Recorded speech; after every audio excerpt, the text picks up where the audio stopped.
Allah turunkan di dalam surat Al-Isra surat 17 ayat yang 36. Wala taqfu ma laysa laka bihi ilm inna sam'a wal basara wal fuad kullu ulaika kana anhu mas'ula. Jangan sekali-kali kalian mengikuti sesuatu yang kalian tidak mengerti tentang ilmunya. Hati-hati Bapak Ibu, ini larangan ya. Ada kalimat la taqfu sebagai la nahi, larangan. Jangan kamu mendengar apa yang belum pernah kamu dengar. Jangan kamu memprediksi apa yang belum pernah kamu prediksi. Jangan kamu mau melihat apa yang tidak pernah kamu lihat. Jangan bicara sesuatu yang kamu tidak tahu pembicaraan tadi. Ini kata Ibnu Katsir. Jadi berkata dengan don, ya prasangka buruk apalagi, ini larangan keras. Bismillahirrahmanirrahim. Kita semakin menjadi orang-orang yang insya Allah dekat kepada Allah, semakin kita banyak bersyukur, taat kepada Allah, karena dengan nikmat iman Islam inilah kita akan mendapatkan kebahagiaan, keselamatan baik di dunia maupun nanti di akhirat kelak. Amin ya rabbal alamin. Dan alhamdulillah kita juga merasakan nikmat yang Allah berikan, yang kita syukuri, yang dimana kita masih diberi yaitu panca indera yang lengkap. Terutama Allah masih memberikan kepada kita yaitu penglihatan, sehingga penglihatan ini, mata ini bisa kita gunakan untuk melihat perkara-perkara yang baik, untuk bisa melihat tanda-tanda kekuasaan Allah, untuk bisa melihat kebenaran, petunjuk, sesuatu yang bermanfaat, sesuatu yang bisa menghantarkan, mendekatkan diri kita kepada Allah. Ini Masya Allah kita syukuri. Kita bisa melihat dengan sesuatu ya yang Allah berikan ini tanpa ada bayaran sedikit pun. Allah berikan gratis penglihatan ini. Dan juga Allah memberikan kepada kita pendengaran. Dengan pendengaran ini, telinga ini bisa kita gunakan untuk mendengar yang baik-baik, nasihat, mau'izatul hasanah, pelajaran-pelajaran, dan juga termasuk mendengar sesuatu yang paling mulia yaitu kalamullah, ayat-ayat Allah dibacakan, nasihat-nasihat di dalam Al-Quran disampaikan, dan hadis-hadis Nabi Sallallahu Alaihi Wasallam pun dijelaskan. Nah, ini kalau pendengaran kita gunakan untuk kebaikan. Dan juga yang paling penting juga itu adalah hati, karena hati inilah yang menjadi pusat untuk mengontrol semua anggota tubuh kita. Hati inilah sebagai al-malik, raja ibaratnya para ulama ini, yang mengarahkan, yang membimbing ya semua anggota tubuh kita, tangan, kaki, mata, kuping, ini adalah hati. Jadi hati inilah punya kekuatan, punya kekuasaan. Kita berjalan di majelis ilmu ini, kita datangi pengajian, ini karena hati kita. Hati kita senantiasa rindu, cinta kepada kebaikan. Kita rindu terhadap Allah, rindu terhadap Rasulullah SAW, agar kita nanti bisa bertemu dengan Nabi SAW di surganya, bisa melihat Allah nanti di surganya. Dan alhamdulillah hati kita masih dibimbing oleh Allah untuk bisa melihat, memahami perkara-perkara yang baik. Maka oleh sebab itu para jamaah sekalian, harus kita syukuri panca indera ini. Kenapa? Karena ini perintah dari Allah Subhanahu wa taala. Sebagaimana dijelaskan di dalam surat An-Nahl, surat yang ke-16, ayat yang ke-78. Allah Subhanahu wa taala berfirman, "Wallahu akhrajakum min butuni ummahatikum la ta'lamuna syai'a." Yang dimana ayat ini memberitahukan bahwa ketika Allah mengeluarkan kalian dari perut ibu kalian, ketika kita lahir ceprot, di dunia ini, kata Allah apa? La ta'lamuna syai'a. Kita dalam kondisi tidak mengerti, tidak mengetahui apapun. Kita nggak ngerti tentang warna-warni, kita tidak mengerti tentang hitam putih, kita tidak mengerti itu baik atau buruk, boleh atau tidak, bahaya atau tidak. Ini tidak tahu. Dalam kondisi kita ini masih jahil, bodoh. Kemudian Allah memberikan alat-alat untuk bisa melihat, mendengar, memahami semua yang ada di dunia ini. Wa ja'alakumus amma wal absara wal afidah. Kemudian Allah menjadikan penglihatan, pendengaran, hati yang Allah berikan sebagai sarana kita untuk menangkap semua apapun yang ada di dunia ini.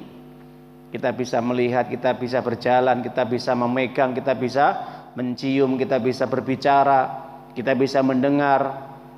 Semua Allah berikan, terutama 3 alat panca indera yang paling penting: mata, telinga, hati, yang digunakan untuk sarana menerima petunjuk Allah, hidayah Allah, untuk bisa beribadah, mentaati Allah dengan 3 sarana ini. Agar kita bersyukur kepada Allah. Masya Allah, coba kalau kita lihat para jamaah Bapak Ibu, kita dilahirkan seandainya nggak punya telinga, seperti apa?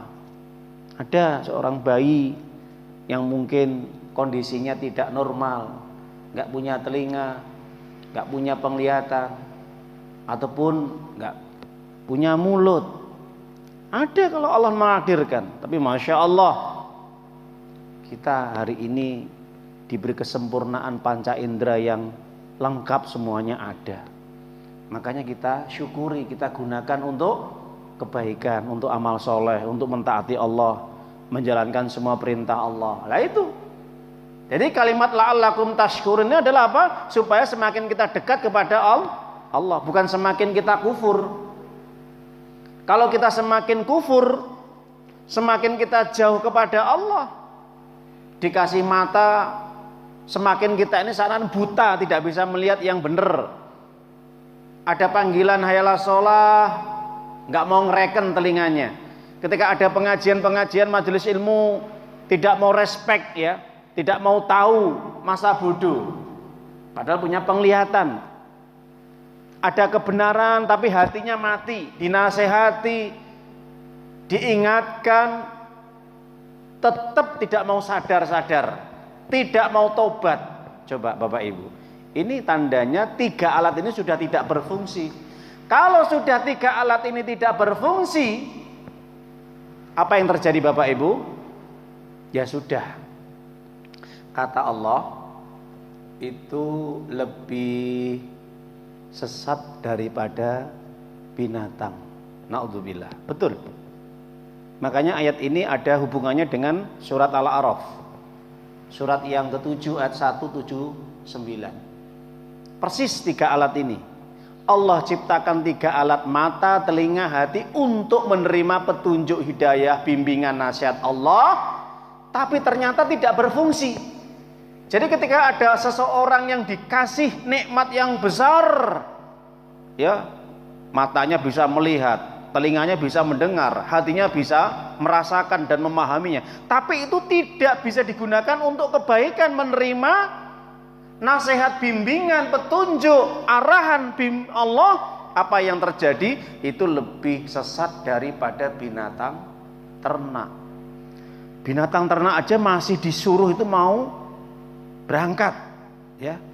Dia binatang itu masih mau mencari yang baik-baik, tapi kalau ada sesuatu yang tidak baik, bahaya, dia lari. Nah ini manusia yang lebih sempurna daripada hewan.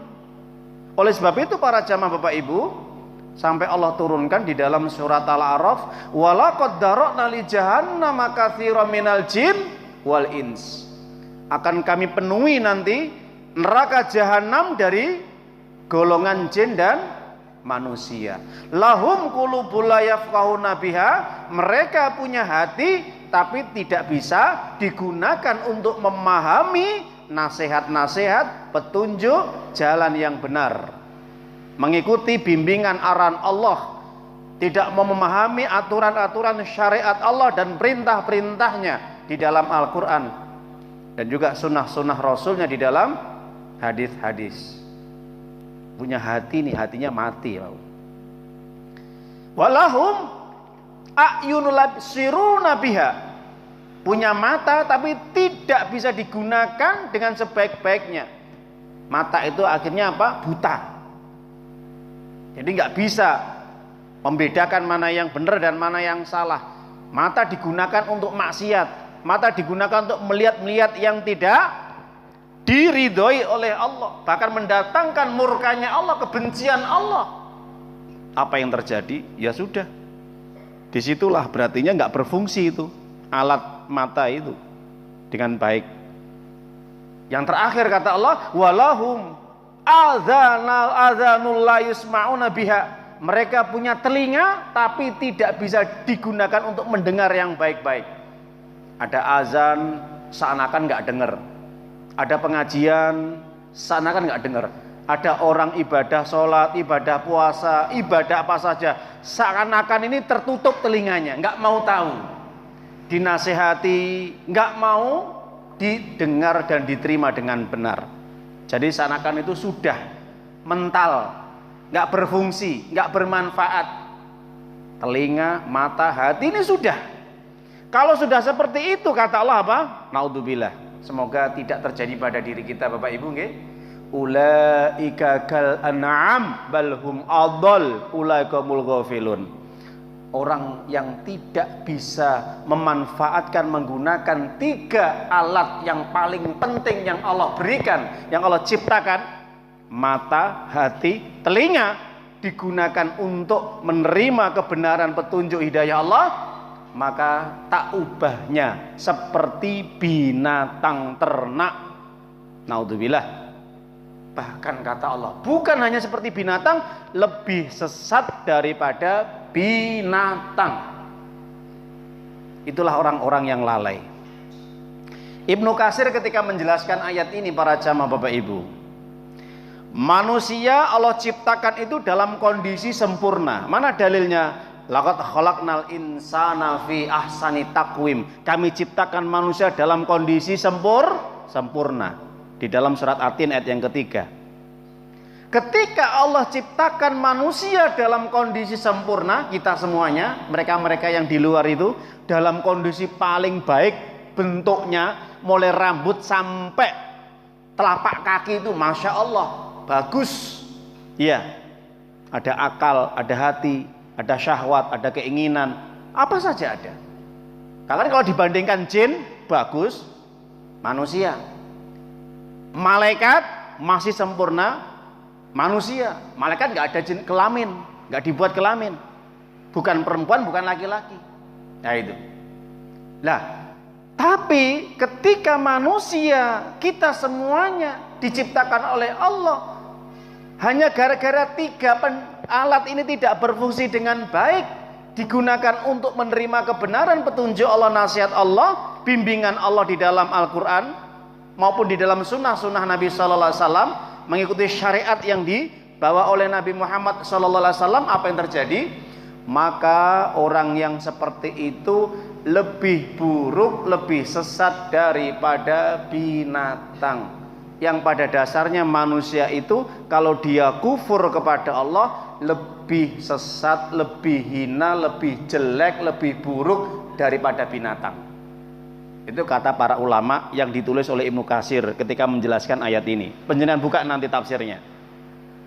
Sebaliknya kalau manusia itu dia taat, manusia yang betul-betul dia menjaga perintah Allah, ibadah kepada Allah dengan benar, mengikuti bimbingan arahan Allah dengan benar, menjalankan syariat Allah dengan benar sesuai dengan kitabullah Al-Quran dan sunnah Rasulnya.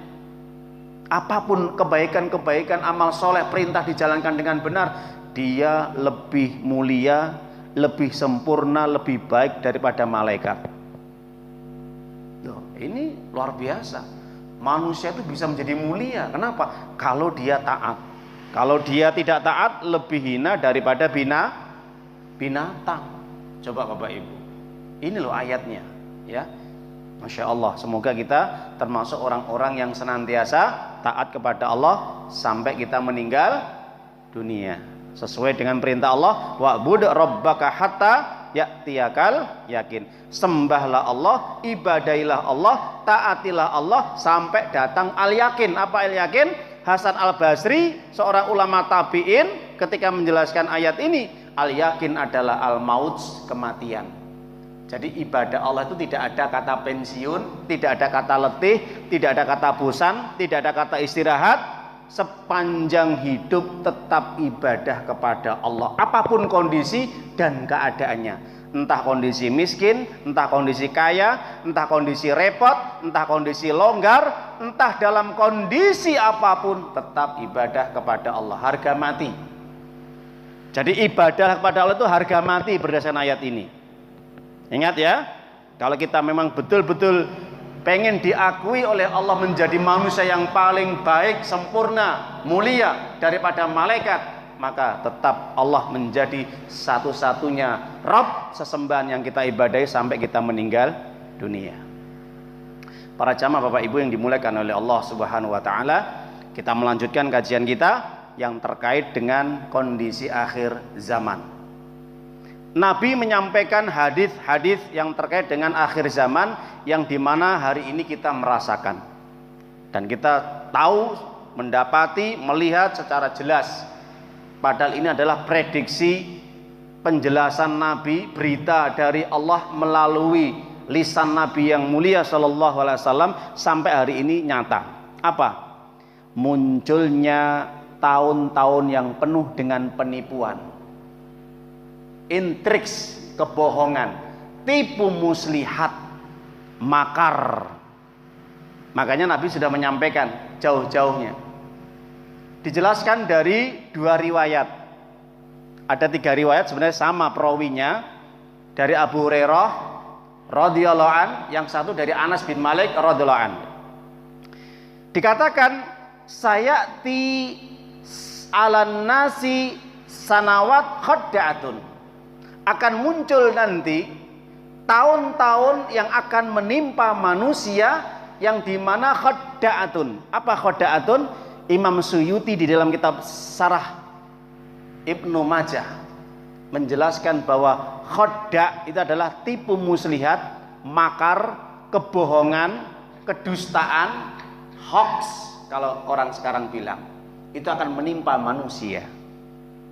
Kemudian beliau melanjutkan, bagaimana kondisinya? Yukaddabu fihal as-sadiq, orang yang jujur pasti nanti akan didustakan. Wa yusaddaqu fihal kadhib, pembohong akan dianggap pahlawan benar. Jadi para pembohong-pembohong nanti itu akan dianggap orang yang jujur. Ya. Wa yukhawwanu fihal amin, orang yang betul-betul amanah itu dikhianati, dijebak, dimusuhi, dibuli, dibenci, dijauhi. Itu orang yang amanah. Wa yu'tamanu fihal khain, orang pengkhianat, tidak amanah, dipercaya, dielu-elu, diagung-agungkan, dan dianggap sebagai orang yang luar biasa. Itu di tengah masyarakat. Bagaimana Bapak Ibu? Hadis ini? Oke, kita praktekkan. Hadis selanjutnya, kalimatnya, kalau sudah seperti ini, kata Nabi sallallahu alaihi wasallam, wayantiku fi harwaibidah, kalau kondisi sudah carut marut, banyak penipuan, banyak tipu muslihat, ya, banyak kedustaan, banyak pengkaburan, kebohongan, media, apapun bentuknya, itu nanti di tengah-tengah mereka akan muncul ruwaibidah. Kila ya Rasulullah wa marwaibidah. Ketika Nabi mengatakan muncul ruwaibidah itu yantiku Wa takallamu, pandai berbicara di tengah-tengah umat, dan itulah ruwaibidah. Ditanya oleh sahabat Nabi, apa itu ruwaibidah ya Rasulullah? Qal ar-rajulu tafihu fi amril ammah. Orang yang dungu, orang yang rendah, tapi dia mengurusi masyarakat. Itu para jamaah ibu, menjadi orang yang dikasih amanah untuk mengurusi masyarakat, memimpin masyarakat.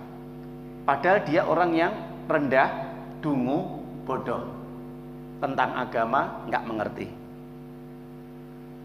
Di dalam riwayat yang lain, sebagaimana dijelaskan oleh Anas bin Malik, inna amamad dajjal sinin khadda'atun. Sebelum munculnya dajjal, ini sebelum munculnya dajjal loh ya, ini akan muncul tahun-tahun yang penuh dengan kebohongan. Sama penjelasannya, orang yang jujur didustakan, orang dusta dianggap jujur, orang yang berkhianat dianggap amanah, orang yang paling amanah dikhianati, dijebak. Muncul ruwaibidah yang berbicara. Maka disitulah ketika ditanya apa itu ruwaibidah, ruwaibidah adalah fasiq yatakallamu fi amril amah. Orang-orang yang fasik, orang-orang pendosa, orang-orang yang hina, ahli maksiat, tukang kibul, banyak janji-janji bohong, tapi menjadi pemimpin ngurusi umat. Coba, luar biasa nggih. Kita bisa merasakan. Ya. Fasik. Ya. Enggak memperhatikan sholatnya, tidak memperhatikan ibadahnya, tidak pernah mengajak umat masyarakat untuk taat ibadah kepada Allah. Ini orang fasik. Para ulama mengatakan fasik itu apa? Al-kharij an taatillah, keluar dari ketaatan kepada Allah. Jadi model-model orang fasik itu adalah mereka yang senang dengan maksiat dan dosa, tapi paling enggak senang dengan perbuatan yang baik. Dengan kebaikan itu enggak senang. Ulama mengatakan orang seperti ini ada karakter kemunafikan dalam hatinya para jamaah. Kalau kita mengambil penjelasan terkait dengan hadis ini, para ulama menjelaskan kandungan hadis ini. Nabi memberikan peringatan akan bahayanya orang yang berbicara tanpa ilmu. Satu, terkait dengan hadis ini, larangan berbicara tanpa ilmu, apalagi menyangkut urusan agama. Kalau kita lihat yang jadi pemimpin, mereka yang tidak paham betul tentang Al-Quran, tentang hadis, sunnah, syariat Islam, aturan-aturan Allah, perintah dan larangan, tidak begitu mengenal dan paham. Jadilah dia mengatur umat. Maka kalau sudah seperti itu, kata Allah apa? Jangan kamu mengikuti orang yang tidak punya ilmu. Allah turunkan di dalam surat Al-Isra surat 17 ayat yang 36. Wala taqfu ma laysa laka bihi ilm inna sam'a wal basara wal fuad kullu ulaika kana anhu mas'ula. Jangan sekali-kali kalian mengikuti sesuatu yang kalian tidak mengerti tentang ilmunya. Hati-hati Bapak Ibu, ini larangan ya. Ada kalimat la taqfu sebagai la nahi, larangan. Jangan kamu mendengar apa yang belum pernah kamu dengar. Jangan kamu memprediksi apa yang belum pernah kamu prediksi. Jangan kamu melihat apa yang tidak pernah kamu lihat. Jangan bicara sesuatu yang kamu tidak tahu pembicaraan tadi. Ini kata Ibnu Katsir. Jadi berkata dengan don, ya prasangka buruk apalagi, ini larangan keras. Kita lihat kondisinya. Kalau bicara pakai nafsu, kalau bicara pakai prasangka. Yang kedua, larangan berbicara tentang agama Allah, apalagi tentang ayat-ayat Allah yang kamu berani menafsirkan tidak sesuai dengan maksud dan tujuannya. Akhirnya kamu mendustakan ayat Allah. Apa kata Allah? Turun di dalam surat Al-Baqarah, surat yang kedua, ayat yang ke-169. innama ya'murukum bis-su' wal fahsya wa an taqulu 'alallahi ma la ta'lamun. Setan-setan itu, setan-setan ya. Setan itu sifat nggih Bapak Ibu nggih. Jenisnya dua, golongan jin dan manusia. Minal jinnati wan nas. Ingat, setan itu sifat. Bisa melekat kepada siapapun mereka yang punya tiga perilaku ini. Satu, setan-setan itu senantiasa mengajak, menyuruh, memerintahkan supaya apa? Berbuat zina, melegalkan zina, kebebasan. Namanya liberal, hidup bebas, tidak boleh terikat dengan syariat. Allah tidak boleh mengatur kehidupan makhluknya, terutama manusia. Itu prinsip akidah keyakinan liberal, bebas. Ini setan, Pak. Jadi kalau ada yang mengajak orang berbuat zina atau membolehkan zina, melegalkan zina, ini karakter syaitan. Ayat sebelumnya 168 Allah mengatakan wala tattabi'u khutatis syaitan innahu lakum aduwwum mubin. Jangan mengikuti keinginan setan itu, karena setan musuh yang nyata bagimu. Kenapa? Karena mengajak zina, fahish, fahsya, perbuatan keji, homoseksual, lesbi, zina. Yang kedua, wal mungkar. Mungkar itu banyak sekali. Kemungkaran apa saja? Bisa kemungkaran yang sifatnya yaitu perbuatan dan ucapan. Perbuatan, orang minum khamr, orang berjudi, ya. Dan juga orang yang menyembah selain Allah, mengkultuskan selain Allah, meyakini ada kekuatan selain Allah, datang ke paranormal, dukun, percaya dengan jimat-jimat yang dikeramatkan, menyembah selain Allah, menyembah orang-orang yang meninggal dunia, meminta barokah. Kemungkaran. Dan juga kemungkaran yang luar biasa adalah apa Bapak Ibu? Menghina ayat Allah, menghina Rasulullah, menghina Allah, menghina Al-Quran, menghina hadis-hadis Nabi. Ini kemungkaran yang luar biasa.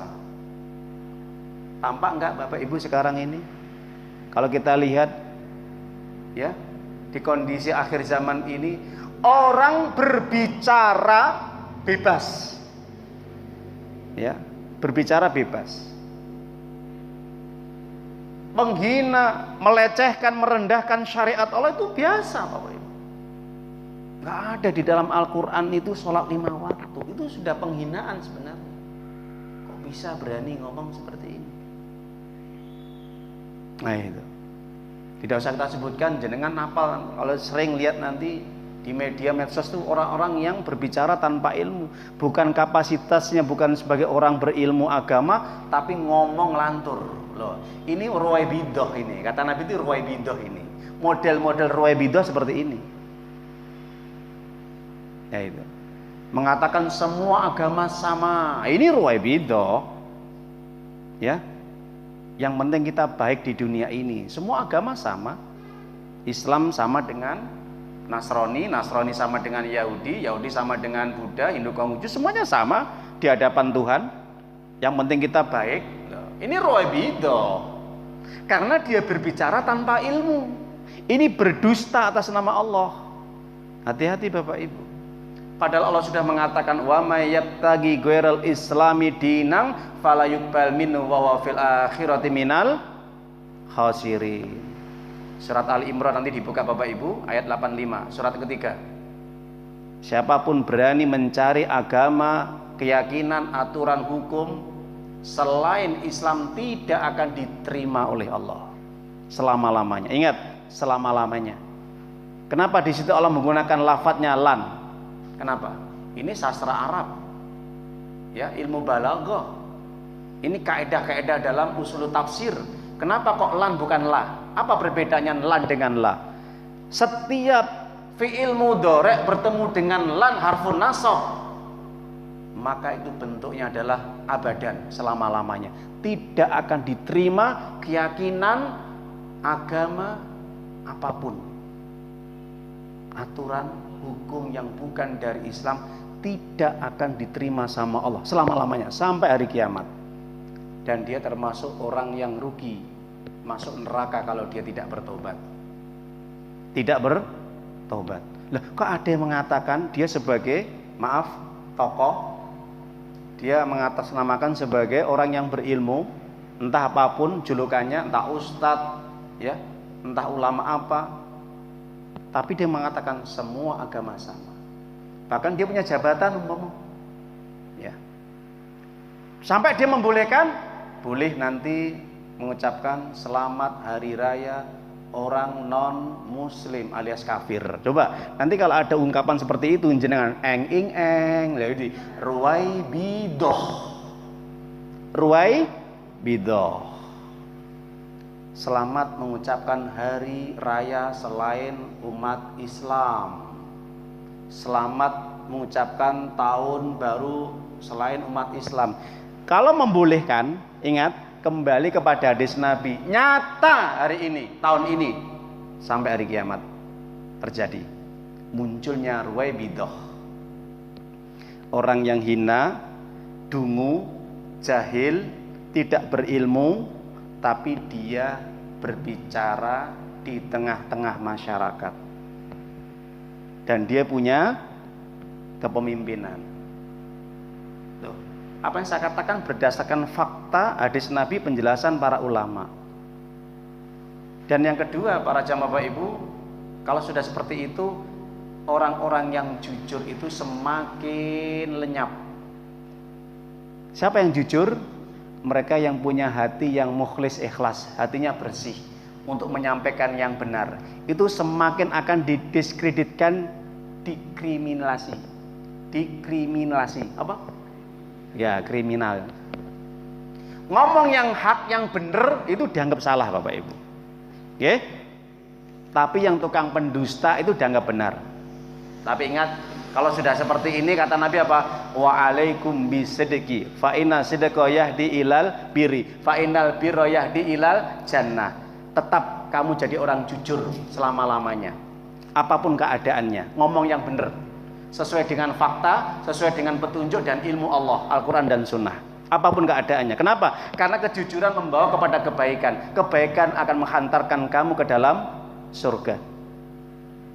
Wa iyyakum bil kadzib, hati-hati kamu dengan kebohongan.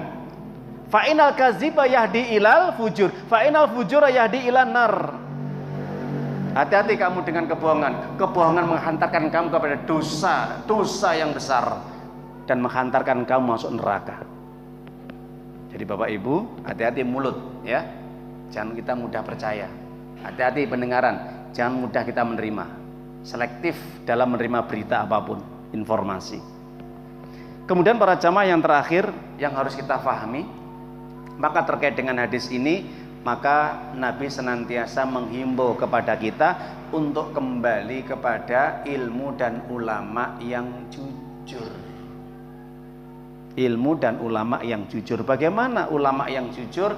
Ulama yang jujur adalah ulama yang tidak ada tendensi kepentingan dunia, apapun kondisinya dan keadaannya. Ketika ada pendakwah, siapapun ustadz, siapapun habib, siapapun kiai, kalau dia jujur, itulah kata Nabi orang yang selamat dari karakter ruwaibidah. Penting sekali. Kenapa Bapak Ibu? Karena orang yang berilmu, yang jujur, amanah ketika menyampaikan agama Allah, ini akan semakin berkurang. Ingat, semakin berkurang. Kita lihat banyak ustadz-ustadz kita, ulama-ulama kita yang meninggal dunia, tidak sedikit yang dipenjara. Nggih, Bapak Ibu, itu sudah menjadi sunatullah sampai hari kiamat. Makanya kalau kita kembali kepada ulama-ulama yang jujur itu, pasti nanti tidak lama hidupnya. Betul kata Allah, innama yasyallahu min ibadil ulama. Orang yang paling takut kepada Allah adalah siapa? Ulama. Ulama itu jamak dari alimun. Siapa alimun? Kata Ali bin Abi Thalib, alimun adalah orang yang punya ilmu dan dia beramal sesuai dengan ilmunya, dan amalnya sesuai dengan ilmunya, ilmunya sesuai dengan amalnya. Jadi antara ilmu, ucapan dan perbuatan itu klop. Ya. Jujur itu, Pak. Amanah dia. Nggak ada kepentingan yang lain. Dia menyampaikan agama, menyampaikan ilmu itu karena tujuannya untuk akhirat. Supaya masyarakat, jamaah ngeten iki Bapak Ibu nggih, supaya selamat dunia dan akhirat. Dia nggak mikirkan masalah kepentingan dunia. Dibayar nggak dibayar nggak ada masalah. Yang penting saya sampaikan ilmunya. Itu ulama yang jujur. Siapapun mereka. Tidak usah melihat dari manapun.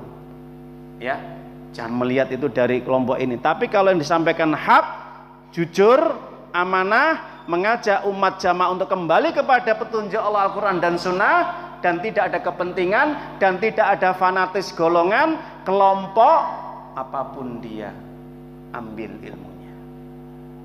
Apa kata Ali? Undur makola walatandur mangkola. Lihat apa yang disampaikan, ojo meresani melihat siapa dia, agar tidak membuat kamu sombong dalam menerima kebenaran. Ingat Bapak Ibu nggih, ini terkait dengan kondisi akhir zaman. Kondisi akhir zaman, semakin ulama-ulama yang jujur semakin punah sedikit. Innallaha layak bitul ibad. Sesungguhnya Allah tidak akan mencabut ilmu itu minal ibad, dari seorang hamba biqadbil ulama, ya, secara langsung. Tapi Allah akan mengambil ilmu ini dengan apa? Diwafatkan ulama-ulama yang jujur tadi. Jadi Allah tidak mengambil ilmu langsung tek, tidak, dari tubuh seseorang tadi atau dari jiwa orang tadi, tapi diwafatkan ulama tadi. Umurnya nggak panjang, umurnya pendek-pendek, 40, 50, 60 gitu. Ya, di sini saja kita sudah kehilangan Ustadz Hisham, ya, Insya Allah. Aduh, belum ustadz-ustadz yang lainnya yang terkenal itu. Ustadz Ali Jabir, Maher Tuwailibi, ustadz apa lagi? Mas banyak. Zulkarnain dan yang lainnya. Yang memang tujuannya untuk apa? Mengajarkan umat kebaikan tentang Al-Quran dan Sunnah. Ya mungkin saja. Kalau Allah menakdirkan, mungkin saya menyusul. Allah bisawab, ya, atau jenengan duluan. Nah itu.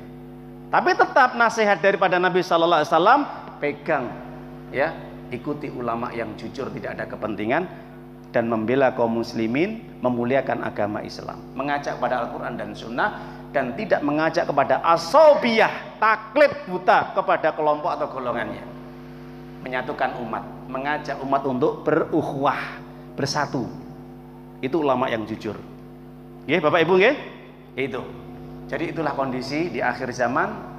Semoga ini bisa memberikan manfaat kepada kita, dan insya Allah semoga ini menjadi bekal bagi kita, benteng kita dari perbuatan-perbuatan, ucapan yang dimana nanti menimbulkan ketidakjelasan atau hoax. Tapi kita sudah paham ciri-ciri ruwaibidah ataupun orang-orang yang dimana pada dasarnya hatinya itu tidak bersih, tidak ikhlas dalam dia menyampaikan ilmu ataupun agama. Baik, semoga bermanfaat apa yang kita kaji pada malam hari ini. Sebelum kita tutup, sedikit ada pertanyaan. Mantan pacar saya dulu lewat saya, Satru mau berbuat jahat kayak pelacur, apakah dosa? Ya, kalau kita sebagai orang muslim, kita berbicara yang baik sajalah, berbaik, ya. Kalau ada orang menyakiti kita, ya kita balas dengan kebaikan. Jangan sampai kita menghina. Kalau menghina, dia tetap akan menghina kita, dan nggak ada habis-habisnya itu. Karena Nabi SAW mengatakan sibabul muslim fusuk wa qitalu kufur. Mencaci maki, menghina, meledek, menyindir saudara muslim adalah kefasikan. Biarlah dia menanggung dosa kita dan mengambil kebaikan dia untuk kita kalau dia menghina, mencaci maki, selama tidak menghina, mencaci maki agama kita.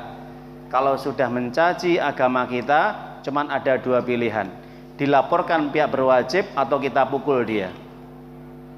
Ya, karena itu sudah nggak bisa ditoleransi lagi. Imam Syafi'i mengatakan, kalau ada agama dihinakan kok dia diam, maka lebih hina daripada keledai. Ingat ya, kalau ada orang menghina agama Allah kok dia bisu, maka seperti setan bisu. Ya, harus diingatkan, tetap seperti itu baru dikasih pelajaran, dilaporkan atau mungkin kita beri pelajaran dia. Yang kedua, saya di jalan lewat di raba-raba seorang laki, lalu untuk membela diri saya lempar batu. Masya Allah, luar biasa ini wanita ini ya. Nah itu berani ya, pahlawan ini ya. Ya insya Allah kalau ini seorang wanita yang bisa menjaga kehormatannya, minimal dinasihati. Kalau tetap seperti itu, insya Allah di dalam hukum syariat pun ini tidak disalahkan untuk membela diri. Rasulullah SAW mengatakan, man kutila duna ahlihi wa duna damihi wa duna dinihi fahuwa syahid. Siapapun orang yang membela keluarganya, membela kehormatannya, membela agamanya, insya Allah maka dinamakan syahid kalau dia mati. Kalau dia tidak mati, dinamakan insya Allah fi sabilillah, di jalan Allah. Artinya benar dia untuk membela harga dirinya, kehormatannya. Kalau sampai ada laki-laki yang berani kok tidak senonoh atau berbuat cabul, kalau bahasanya sekarang ini ya, boleh ya toh dikasih peringatan. Kalau sampai ulang lagi tak lempar batu kamu Pak. Nah itu, Masya Allah, ini wanita sejati ya, untuk membela dirinya. Nah itu. Semoga bermanfaat. Aku qouli hadza wa astaghfirullah li wa lakum. Subhanaka Allahumma. Ayyuhalladzina amanu ittaqullaha haqqa tuqatih wa la